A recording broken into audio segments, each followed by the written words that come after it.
نحمده ونصلي ونسلم على رسوله الكريم أما بعد فأعوذ بالله من الشيطان الرجيم بسم الله الرحمن الرحيم وقد قال الله تبارك وتعالى في القرآن المجيد والفرقان الحميد رضي الله عنهم ورضوا عنه وعن عبد الله بن عمر رضي الله عنهما قال قال رسول الله صلى الله عليه وسلم لأبي بكر أنت صاحبي في الغار وصاحبي على الحوض.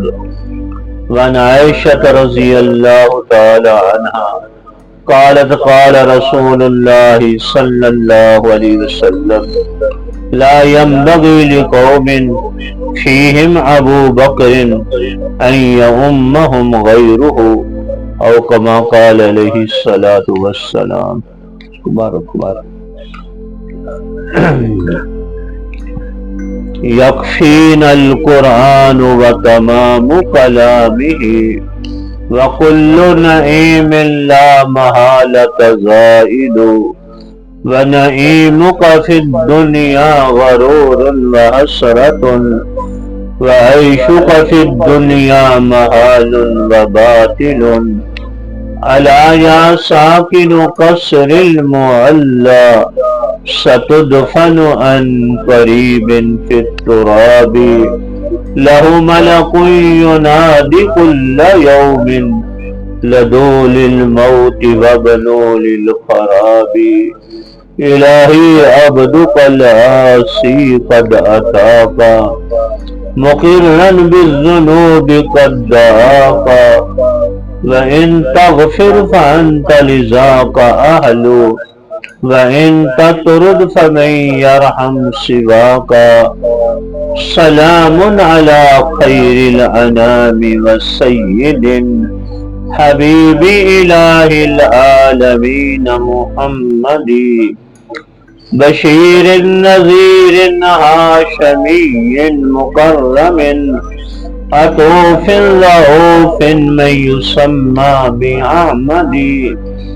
هو الحبيب الذي ترجى شفاعته لكل هول من الأهوال مقتحم.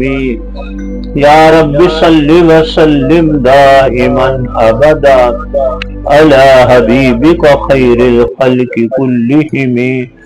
اللهم صل على سيدنا محمد النبي الأمي وآله وبارك وسلم. میرے دوستوں، ساتھیوں، عزیزوں، ہر آدمی چاہتا ہے مجھے اللہ جل شانہ کی محبت نصیب ہو، اللہ جل شانہ سے تعلق عشق نصیب ہو، اللہ جل شانہ سے میرا تعلق بڑھ جائے. ہر آدمی چاہتا ہے رحمت دو عالم صلی اللہ علیہ وسلم کے ساتھ مجھے محبت نصیب ہو، رحمت دو عالم صلی اللہ علیہ وسلم کے ساتھ سچا تعلق، سچا عشق نصیب ہو. اللہ جل شانہ کی محبت اور حضور اقدس صلی اللہ علیہ وسلم کی محبت حاصل کرنے کا بہت ہی آسان طریقہ ہے کہ حضرات صحابہ کرام اہل بیت ان کی محبت کو، عظمت کو، احترام کو، تقدس کو ہم دل و دماغ و روح میں بٹھا لیں، ہم اللہ کے محبوب ترین بندوں میں شامل ہو جائیں گے، حضور اقدس صلی اللہ علیہ وسلم کے محبوب ترین امتیوں میں شامل ہو جائیں گے.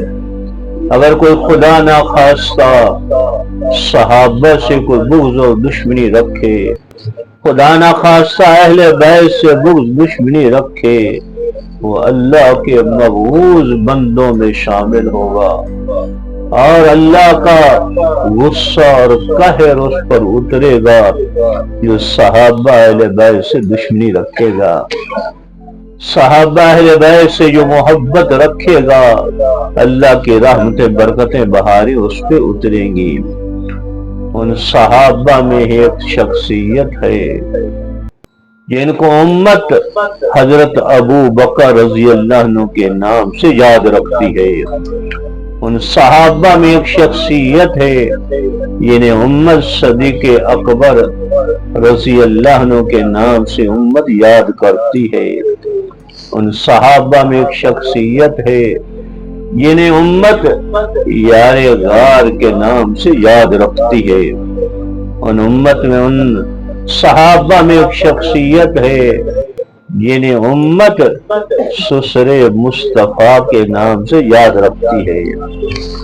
ان صحابہ میں ایک شخصیت ہے جنہیں امت وارث مصلح مصطفیٰ کے نام سے یاد رکھتی ہے۔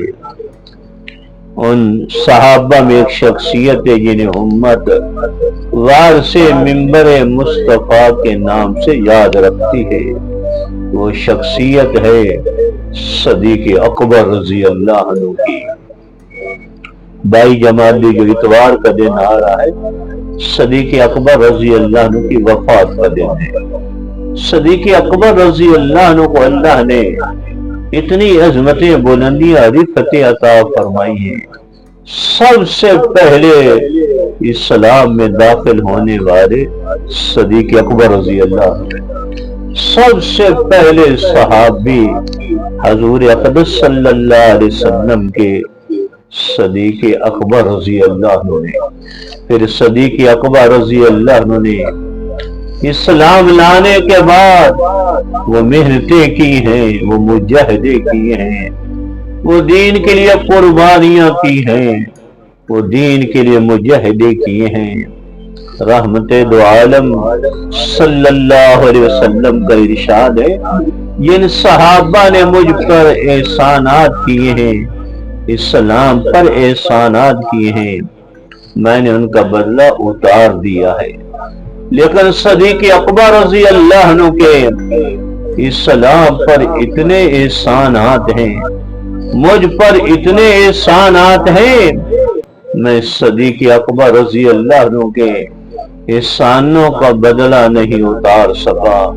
خود قیامت کے دن اللہ جل شانہ صدیق اکبر رضی اللہ عنہ کے احسانوں کا بدلہ خود رب العزت اتاریں گے۔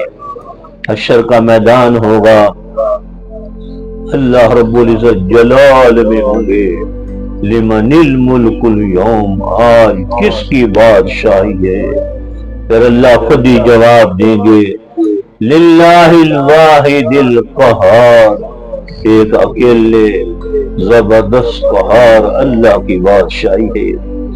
اللہ رب العزت جلال میں ہوں گے، حضور اقدس صلی اللہ علیہ وسلم سے فرمائیں گے، محبوبہ اپنی امت کو حساب و کتاب کے لیے پیش کرو، اپنی امت کو حساب و کتاب کے لیے لے آؤ۔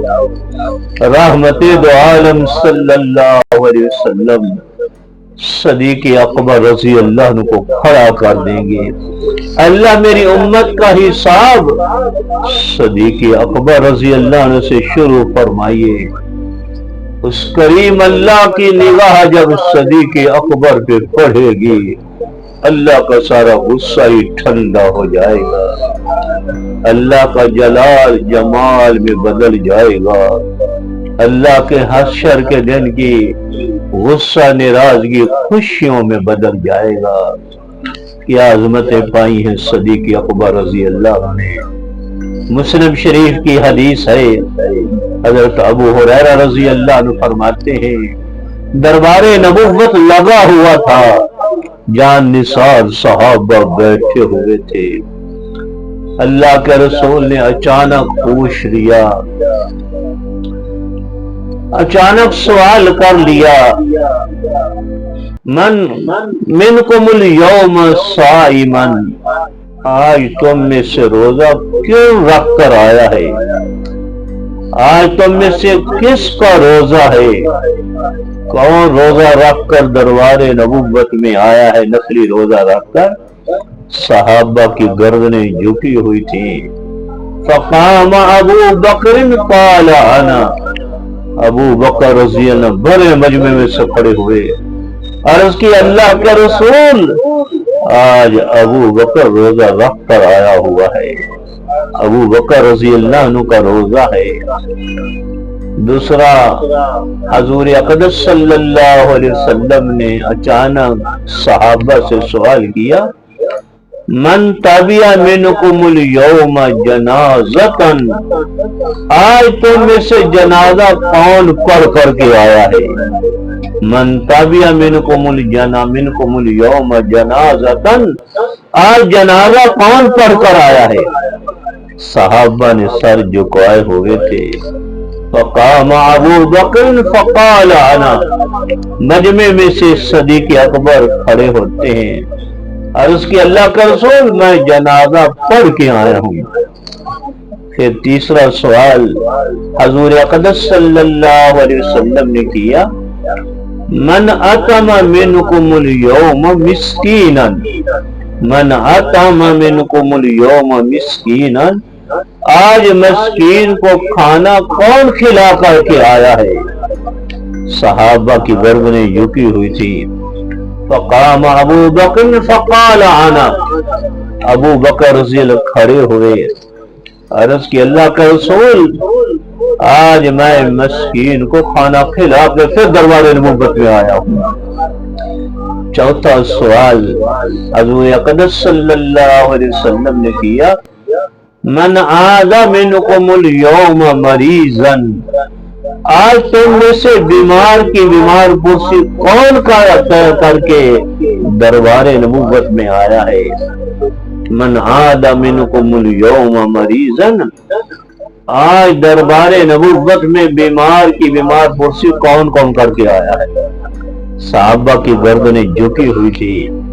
فقام ابو بکر قال انا، ابو بکر رضی اللہ کھڑے ہوئے، عرض کی اللہ کا رسول میں بیمار کی بیمار پرسی کر کے آیا ہوں۔ چار سوال اللہ کے محبوب اچانک پوچھے۔ پہلا پوچھا تم میں سے آج روزہ کون رکھ کے آیا ہے؟ اس کے مصداق کون بنے؟ صدیق اکبر رضی اللہ۔ دوسرا سوال کیا کہ آج تم میں سے کون جنازہ پڑھ کے آیا ہے؟ اس کے مصداق کون بنے؟ صدیق اکبر رضی اللہ۔ تیسرا سوال کیا آج تم میں سے کون مسکین کو کھانا کھلا کے آیا ہے؟ اس کے مصداق بھی کون بنے؟ صدیق اکبر رضی اللہ۔ چوتھا سوال کیا آج تم میں سے کون بیمار کی بیمار پرسی کر کے آیا ہے؟ اس کے مصداق بھی کون بنے؟ صدیق اکبر رضی اللہ عنہ۔ قال رسول اللہ صلی اللہ علیہ وسلم ما اجتمعنا فی امرأ الا دخل الجنہ، یہ اوصاف جس آدمی میں پائے جائیں وہ جنت میں داخل ہوگا۔